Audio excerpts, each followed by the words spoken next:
ಒಂದು ನಿರ್ಣಾಯಕರಿಗೆ ತಂದಿಟ್ಟಂತ ನೀವು ಒಳ್ಳೆ ಭಜನಾ ಕಲಾವಿದರು. ಯಾಕಂದ್ರೆ ಈ ಭಜನಾ ಸ್ಪರ್ಧೆ ಮುಖಾಂತರವಾಗಿ ಎಲ್ಲ ಸಾಹಿತ್ಯಗಳನ್ನು ತಿದ್ದುಕೊಂಡ್ರಿ. ಆ ರಾಗ ಮತ್ತು ತಾಳ, ಲಯ, ಹಾವ, ಭಾವ ಎಲ್ಲವೂ ಕೂಡ ತಿದ್ದುಕೊಂಡ ಒಳ್ಳೆಯ ರೀತಿಯಿಂದ ಭಜನಾ ಒಂದು ಉತ್ತುಂಗ ಸ್ಥಿತಿಗೆ ಒಯ್ತಾ ಇದ್ದೀರಿ. ನಿಮಗೆ ಮತ್ತೊಮ್ಮೆ ಮುಗದೊಮ್ಮೆ ಧನ್ಯವಾದಗಳು. ಇಂಥ ಒಂದು ಕಂಪ್ಯೂಟರ್ ಯುಗದಲ್ಲಿ, ಮೊಬೈಲ್ ಯುಗದಲ್ಲಿ ಇನ್ನೂ ಹಳ್ಳಿಗಾಡಿನಲ್ಲಿ ಭಜನಾ ತಂಡಗಳು ಇದಾವಪ್ಪ ಅಂತಂದ್ರೆ ಅದಕ್ಕೊಬ್ಬ ಹಿಂದೆ ಕರ್ತೃ ಇದ್ದ. ಆ ಕರ್ತೃರನ್ನು ನಾವು ನೀವೆಲ್ಲರೂ ಕಳೆದ ವರ್ಷ ಕಳ್ಕೊಂಡದೀವು. ಈ ಭಜನಾ ಮುಳುಗುವಂಥ ಸ್ಥಿತಿ ಒಳಗ ಮಹದೇವಪ್ಪಣ್ಣ ಹುಲ್ಯಾಳ ಹುಟ್ಟಿದ್ರು. ಭಜನಾ ಮುಳುಗುವಂಥ ಸ್ಥಿತಿ ಒಳಗ ಸಿರಿಗಿರಿ ಸ್ವಾಮಿಗಳು ಹುಟ್ಟಿದ್ರು. ಭಜನಾ ಮುಳುಗುವಂಥ ಸ್ವಾಮಿಗಳಿಗೆ ಜುಂಜರಾಡ ಗಂಗಪ್ಪಣ್ಣ ಹುಟ್ಟಿದ್ರು. ಇವು ಒಳ್ಳೆ ಹಳಿಯ ಕಲಾವಿದರು. ಇವರೆಲ್ಲರೂ ಆಗಿ ಹೋದರು. ಇನ್ನೂ ಜುಂಜರಾಡ ಗಂಗಪ್ಪಣ್ಣ ಅದಾನ.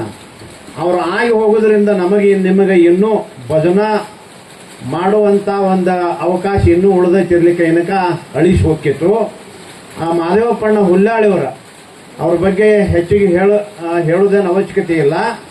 ಈ ಭಜನೆ ಕಲೆಗೆ ಹೊಸ ಆಯಾಮವನ್ನು ಕೊಟ್ಟ, ಹೊಸ ಒಂದು ರೂಪರೇಷವನ್ನು ಕೊಟ್ಟ, ಎಲ್ಲರಿಗೆ ಹಿಡಿಸುವ ರೀತಿಯಲ್ಲಿ ಹೊಸ ಹೊಸ ಚಾಲಗಳನ್ನು ಹಾಕಿ ಯಾವ ರೀತಿ ಅಕ್ಷರ ದೋಷ ಮಾಡಲಾರದೆ ಅನ್ನಬೇಕು ಅನ್ನುವಂಥ ಒಂದು ವಿಚಾರವನ್ನು ಎಲ್ಲ ಭಜನಾ ತಂಡಗಳಿಗೆ ಹಳ್ಳಿಗೆ ಹೋಗಿ ಅವರು ಹಾಕಿಕೊಟ್ಟಂಥ ಮಾರ್ಗದಲ್ಲಿ ನಾವು ನೀವೆಲ್ಲರೂ ನಡೆಯೋಣ. ಮತ್ತು ಇನ್ನೂ ಹೆಚ್ಚಿನ ಭಜನಾ ತಂಡಗಳ ಹೊಸದಾಗಿ ಮಕ್ಕಳಿಂದ ಉದ್ಭವ ಆಗಲಿ ಅನ್ನುವಂಥ ಒಂದು ಉದ್ದೇಶವನ್ನು ಇಟ್ಟುಕೊಂಡ ಈ ರೆಡ್ಡಟ್ಟಿ ಗ್ರಾಮದವರು ಭಜನಾ ಸ್ಪರ್ಧೆಯನ್ನು ಮಾಡ್ತಾ ಇದ್ದಾರೆ. ಅದರ ಸದುಪಯೋಗವನ್ನು ಎಲ್ಲರೂ ಮಾಡಿಕೊಳ್ಬೇಕು. ಇನ್ನೊಂದು ಹೇಳಬೇಕಂತಂದ್ರೆ ನಮ್ಮಲ್ಲಿ ಯಾವ ತಪ್ಪದು ಅಂತ ಕೇಳ್ತೀರಿ ನೀವು. ತಪ್ಪು ನೋಡ್ರಿ, ಮಾಸ್ತರು ತಪ್ಪು ಮಾಡ್ತಾರೆ. ತಪ್ಪು ಆಗುವ ಒಬ್ಬ ಅಗದಿ ಪರ್ಫೆಕ್ಟ್ ಹಾಡೋ ಬರ್ತಾನು, ಇಲ್ಲಿ ಸ್ಟೇಜ್ ಮೇಲೆ ಬಂದ ನುಡಿನ ಹಾರಿಸ್ತಾರೆ, ಸಾಲ ಹಾರಿಸ್ತಾರೆ.